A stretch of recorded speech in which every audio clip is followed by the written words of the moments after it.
안녕하세요. 만 40세인 2028년에 경제적 자유를 목표로 하는 서대리입니다. 구독자님들도 알고 계시듯이 저는 40세에 직장 생활을 벗어나 저만의 방식으로 세상을 살고 싶은 파이어족 지망생입니다. 대략 6년 반 정도 남은 것 같은데요. 그래서 이번 영상을 시작으로 파이어족을 꿈꾸는 8년차 평범한 30대 직장인은 실제 한 달 생활비가 어느 정도 나오는지 공유해 보려고 합니다. 2021년 7월 한 달간 사용한 생활비를 정리해 봤는데요.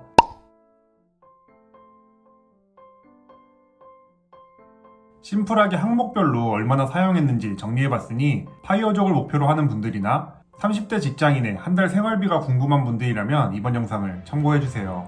본격적인 시작에 앞서 기록의 편의를 위해 100원 단위는 반올림했으며 월급날이 매월 25일이라 한 달이라는 기간의 기준은 전달 25일부터 당월 24일까지라는 점 참고해주세요.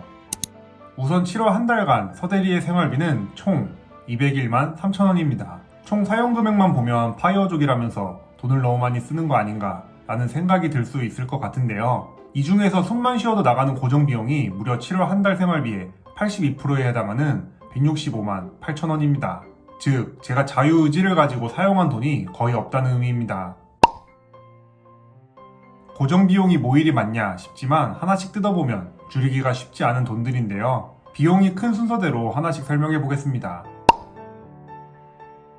일단 고정 비용에서 가장 큰 비중을 차지하는 것은 역시나 보금자리론 아파트 담보대출입니다. 매달 약 50만원 정도 내고 있는데요. 참고로 아파트 담보대출을 알아보시는 분들이라면 보금자리론이 가능한지 꼭 확인해 보시기 바랍니다.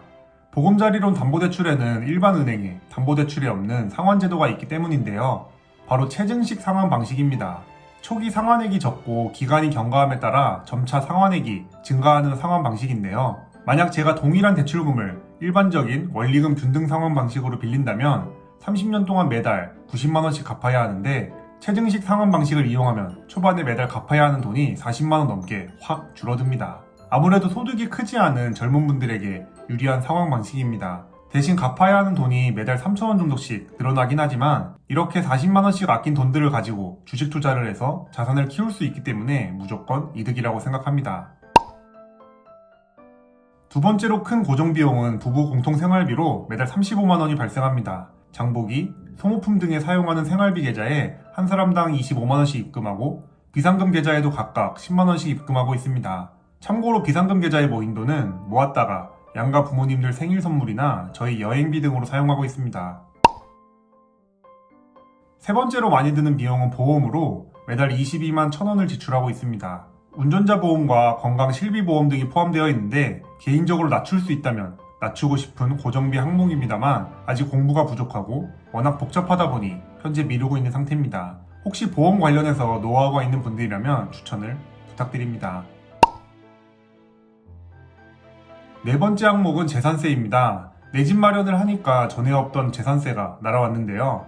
이건 매달 발생하는 것이 아니라 고정비에 넣어야 하나 고민했지만 이것도 매년 숨만 쉬어도 나갈 돈이니 고정비용에 포함하기로 했습니다. 죽음과 세금은 피할 수 없다는 명언처럼 피할 수 없으니 즐겨보겠습니다. 다섯 번째 항목은 아파트 관리비와 도시가스 비용에 해당하는 주거비용입니다. 여기서 거주하기 시작한 후부터 매달 비슷하게 나오는 것 같은데 왠지 다음 달 관리비는 24시간 에어컨 사용으로 인해 폭주할 것으로 예상됩니다. 미리 마음의 준비를 하고 있습니다. 여섯 번째 고정비 항목은 회사에 출근하면 먹는 점심 식사 값입니다. 구내 식당이 없다 보니 점심시간마다 일반 음식점에 가서 밥을 사 먹는데 확실히 물가가 올라서 그런지 한 끼에 최소 7,000원은 나옵니다. 그나마 요즘은 주 2회 재택근무를 해서 점심 식사 값이 덜 나오고 있고 팀 사람들과 하나에 3,500원 정도 하는 도시락을 시켜 먹기로 했기 때문에 앞으로는 조금 더 줄지 않을까 생각합니다.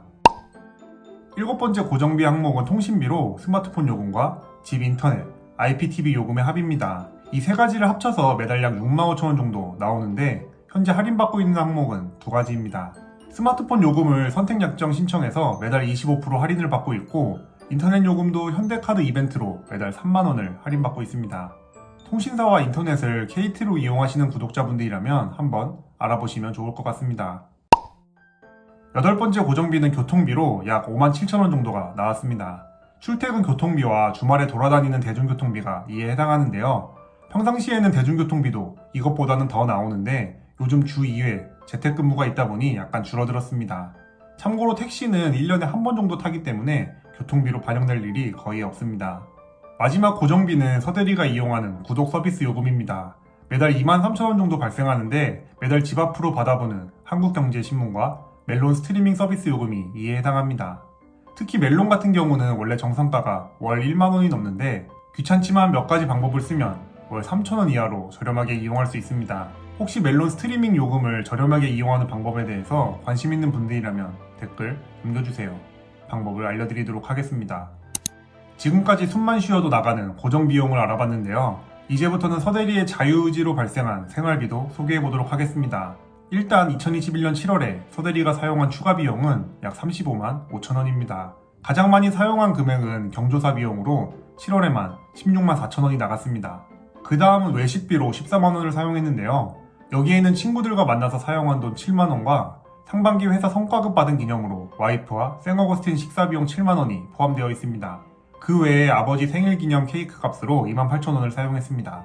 그리고 해외 주식 타사 입고를 위한 수수료 만원과 맥북 가죽 케이스를 사는데 13,000원을 썼는데요.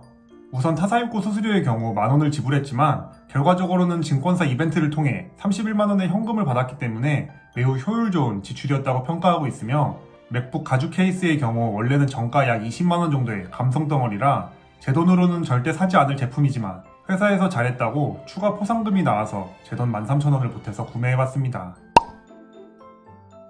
솔직히 안 사도 되는 물건이지만 사과 로고에서 오는 특유의 감성이 있고 스타벅스에서 조금 더 당당해질 수 있습니다. 경조사비를 제외하고 제가 자유의지로 사용한 7월 한 달간의 비용은 총 19만 1,000원 정도로 30일로 나누면 대략 하루에 6,400원씩 썼다고 볼 수 있습니다. 만약 고정비용인 166만원을 추가해서 하루 생활비를 계산해본다면 하루에 약 62,000원 정도가 필요한 것을 알 수 있는데요. 즉, 단순 이론상 월급의 소득으로 하루에 62,000원 이상 벌 수 있는 수단을 만든다면 저는 회사를 그만두고도 살 수 있다는 얘기입니다. 대부분의 직장인들이 회사를 그만두고 살려면 막연하게 몇 억 이상은 들고 있어야 할 것 같다는 느낌적인 느낌을 가지고 계실 텐데요. 이렇게 하루 단위로 계산해보면 확실히 할만해 보이지 않나요? 물론 하루에 딱 62,000원 만큼만 벌면 진짜 여유 없이 팍팍하게 살아야 하기 때문에 당연히 더 많이 벌수록 좋겠지만 말이죠. 참고로 이번 달은 물욕이 1도 없는 제 기준으로 봐도 워낙 개인 소비가 적었던 특수한 달이라 올해까지 가계부를 기록해보고 실제 생존에 필요한 일평균 금액을 확정할 예정입니다. 이를 통해 내가 어느 정도 모으면 될지 그리고 어느 정도 현금 흐름이 필요할지 역으로 계산할 수 있게 되고 이를 통해 그만큼 명확한 목표를 세팅할 수 있게 됩니다. 성공적인 재테크의 핵심은 목표 설정에서 시작합니다. 얼마나 디테일하고 명확한 목표를 가지고 있느냐에 따라 그에 맞는 가장 최선의 방법을 선택할 수 있기 때문이죠. 회사를 벗어나 경제적 자유를 목표로 하는 분들이라면 저처럼 하루 생존에 필요한 최소 비용을 계산해보는 것을 추천합니다. 지금까지 2021년 7월 서대리의 한 달 생활비 내역을 소개해봤습니다. 서대리는 20대 때 폭풍 소비를 하면서 온 현타 때문에 현재 소비에 대한 즐거움과 욕망이 1도 없는 상태입니다. 경제적 자유를 달성한 후에는 편하게 쉴 수 있는 내 집에서 간간히 게임도 하고 책도 읽다가 파이어족 지망생들을 위한 멘토링을 하면서 새로운 인생을 살아보고 싶습니다. 이런 제 목표를 달성하기 위해 현재 남은 월급과 부수입은 전부 주식과 달러 매수를 하는데 사용하고 있습니다. 채널을 통해서 목표 달성하는 모습을 보여드릴 수 있도록 하겠습니다. 구독자님들의 한 달 생활비와 비교해봤을 때 더 많다고 생각하는 부분과 더 적다고 생각하는 부분은 무엇인가요? 추가로 생활비 관련해서 궁금한 내용이나 의견이 있으시면 댓글 남겨주세요. 그럼 오늘도 긴 영상 시청해주셔서 감사합니다. 제 채널이 구독자님들의 자본주의 라이프에 조금이나마 도움이 되었으면 좋겠습니다. 지금까지 서대리였습니다.